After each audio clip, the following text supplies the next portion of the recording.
I'm Dr. Ivan Bromfield, the Executive Director for City Health, and my role in this process is I'm just going to be playing MC, and then Compassion for Farming have sponsored us a lunch, and I believe it doesn't include any meat. So, without further ado, I call on Councillor James Foss to do the welcome. Right, good morning, ladies and gentlemen. A warm welcome to all of you at this very special occasion. I regard it as being very special because Cape Town today is taking a very bold step in the very important cause of promoting good health in our community and in particularly our city.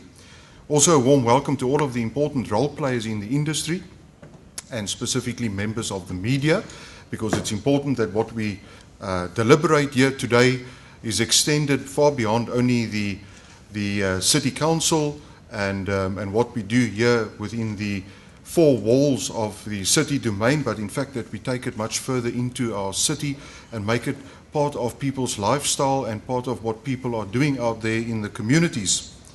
Now, the city's Portfolio Committee on Health has unanimously backed a call by the Compassion in World Farming Organization for one red meat-free day a week.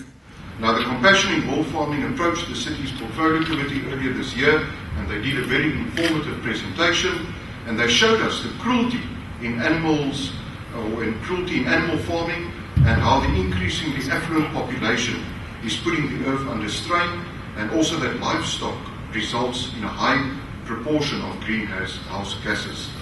Now, this campaign has got quite a number of legs to it. We need to create awareness. We need to involve schools, primary and high schools, and the Mayor will speak more about that. Ladies and gentlemen, good morning. Yeah, when I received this invitation and the topic, and I said to myself, what are we trying to do?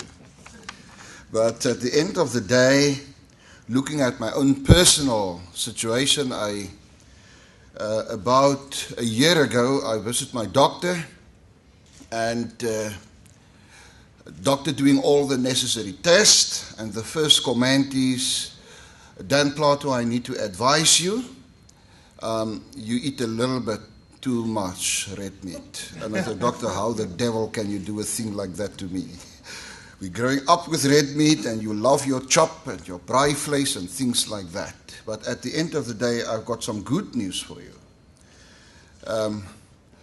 Twice a week, me and my house, my whole family, we don't eat any red meat, at least already twice a week. And I must say to you, it is working exceptionally well. I feel much healthier, and at this point in time, the doctor is quite happy with my health situation and my cholesterol levels and things like that. In our townships, there are many more butcheries than there are fresh vegetable stores, and that is also a fact, and that is something through education we need to change. Times are changing, and Cape Town must be a city that leads the way.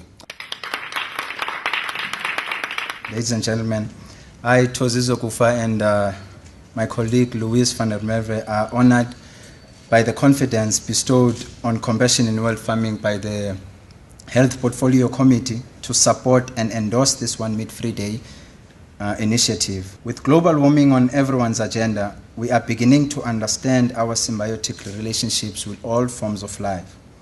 In Xhosa, we call it ina ete, meaning we give something and we must take something. In English, they talk of give and take. During the 9 years I worked as a veterinary public health practitioner, or what is commonly known as meat inspector, in factory farms and abattoirs around South Africa, I became conscious of the fact that our relationship with the environment and farmed animals is out of balance. The inner ete is not there. The healthy balance of give and take has just become take. In this symbiotic relationship, we take from them, for example, parts of their bodies, e.g. debeaking and detowing. We take use of their legs, pigs in crates and hens in battery cages. We take the ability to exercise even their most basic natural behaviors, for example, dust bathing. Finally, we take away their lives. I believe that factory farming, whereby millions of animals are crammed into spaces where they can hardly move and die without ever seeing a sun, soil, a blade of grass is unethical and un-African.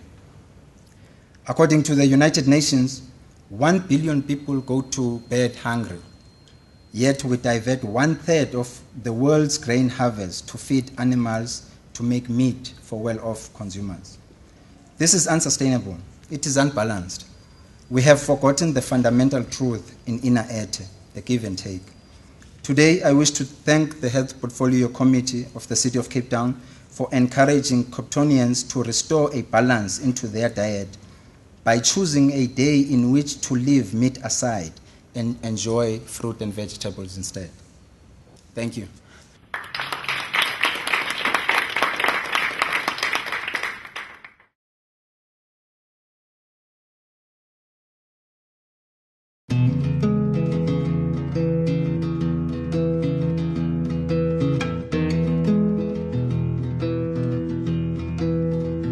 Hello, I'm Tom Balthazar, and I'm Vice Mayor or Alderman in the city of Ghent in Belgium. Last year we launched the Thursday Veggie Day campaign. It's a campaign where we promote that people eat less meat at least once a week. It's a campaign that we launched for 5 reasons. First reason is the climate crisis, which is threatening all the world. The large-scale meat production is really one of the causes of the climate crisis. Second reason is the fight against hunger. To produce 1 kilogram of red meat, you need 7 to 10 kilograms of grain and 15,000 liters of water. Third reason is the health of us all. I won't say that eating meat is necessarily bad for the health, but we are eating, in most countries of the world, too much meat. Fourth reason is the animal welfare. The large-scale meat production really doesn't respect animal rights. I won't say that it is impossible to raise cattle in a way that respects these animals, but the large-scale meat production is really not doing it. And the fifth reason is we want to prove, and we have proven, that if it's well cooked, vegetarian food can be very tasty too. For all these reasons, we launched the Veggie Day campaign. We convinced more and more people in Ghent to eat vegetarian at least once a week. So if you want to do it in Cape Town or in one of the other magnificent cities in South Africa, good luck with the campaign, and maybe we'll see each other in Ghent or in Cape Town.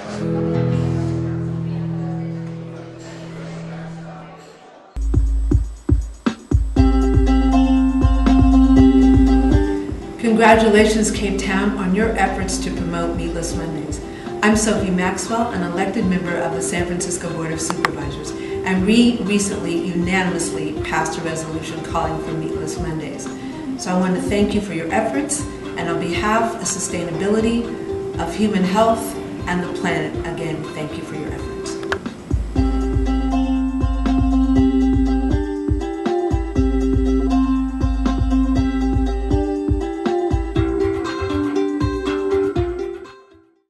Thank you. That was it, very short and sweet, but I think it sets a nice tone so that you can see this is a global initiative. It's not just a Cape Town initiative. And I think we're very proud to be the first city to take up this challenge. I'm now going to call on Councillor Dumzami Kimbi, the MACO member for Health, to give us the way forward. Councillor Kimbi. The day is an important day for us, as I said, because we have a privilege of showing the world that we are concerned about the health of our citizens, and we want to provide solutions to their health problems. It is indeed true that eating a lot of meat is one of the causes of serious illness such as high blood pressure and other related illness that pose danger to our society. It is advisable that our governments and the food industry take action to reduce consumption of animal food. These reductions will be beneficial in terms of climate and other environmental impacts. We are doing this because we are care about the health of our citizens, and it is our duty to inform them of any advantageous issues that can cause them to live a healthy and long life. Thank you very much, Councillor Kimbi. That brings us to an end of the formalities. There are refreshments outside, and we invite you all to please join us for some refreshments. Thank you for coming.